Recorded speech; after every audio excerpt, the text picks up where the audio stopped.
So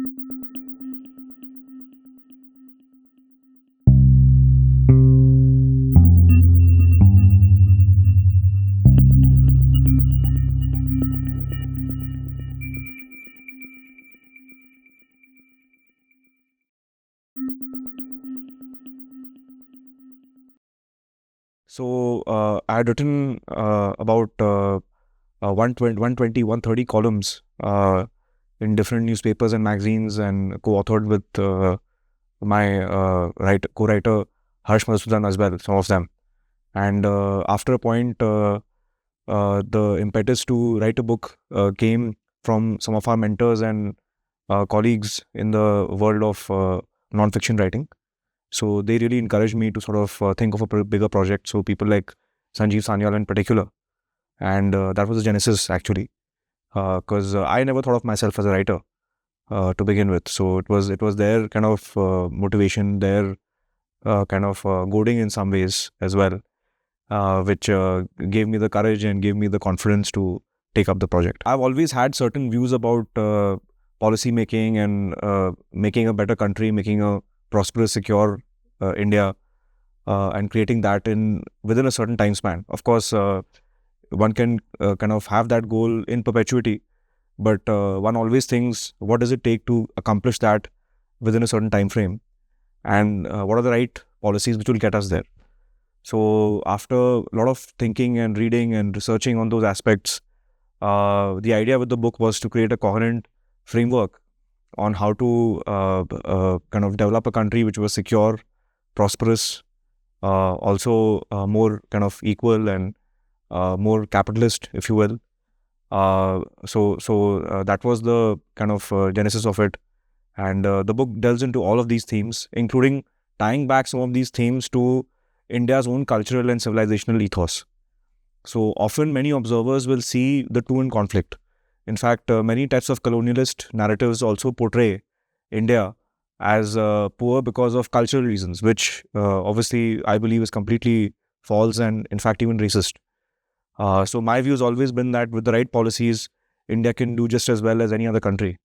And this book is an effort to kind of present the right policies in a certain format. So that's what the book covers in the second half. And in the early parts of the book, the first half of the book goes into more philosophical and historical kind of overview of why India is the way it is. So in the book we have covered a very sweeping kind of canvas, going from the philosophical aspect to the historical and cultural aspect, and then getting into very specific ideas on economic policy, foreign policy, even defense and security, and all kinds of other domestic policy issues. So in that sense, the book is both ideational as well as prescriptive. The question, I would say, it addresses very succinctly. I mean, it's a 380-page book, so maybe one cannot really call it succinct, but I think for the canvas that it covers, it's a very pretty precise book. The question it answers is, what is in a nutshell the history and future of modern India. So if you look at modern India over the last let's say a century and a half roughly, why did India come to be the way it was, and how do we take it into a orbit which is secure, prosperous, and also kind of defining the frontier in different fields across the world, be it science and technology, be it economics, be it leading the way in foreign policy, and not just tagging someone else's line or being an importer of technology and so on. So we have tried to sort of provide the entire perspective in the book, like I said, both through prescriptive policies and also through certain ideas which the book suggests have always been there in India.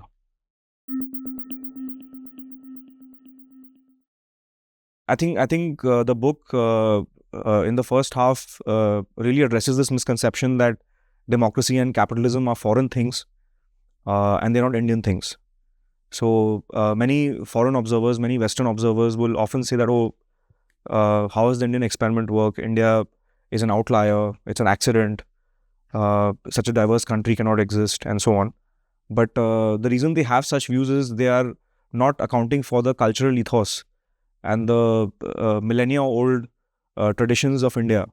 And they frankly see it through a more Abrahamic lens and not an Indic lens. And that is the key difference and key misunderstanding that many Western observers in particular, and similar to those Western observers, many kind of commentators, observers, analysts in India make the same mistake. So I think correcting that misconception somewhere, that the ideas of individual freedom, democracy, market economics are somewhere incompatible. I think that's something which the book has made a strong case for. So I would say the reason the book really matters is it provides that kind of very cohesive and consistent framework within which to understand India. And as India is becoming a more and more important economy globally, it's becoming a kind of assertive and self-reliant country, including kind of assertive country in defining its own foreign policy in particular. So as India is taking that role internationally now, I think many people will want to understand that how does this country work? How does India operate? Why does it operate the way it does?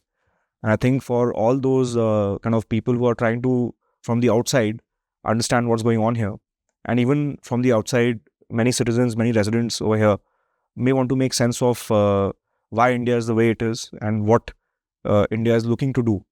And I think the kind of sweeping perspective provided by the book will help people gauge that and obtain that understanding. Hence, I think it's a pretty useful book for that purpose.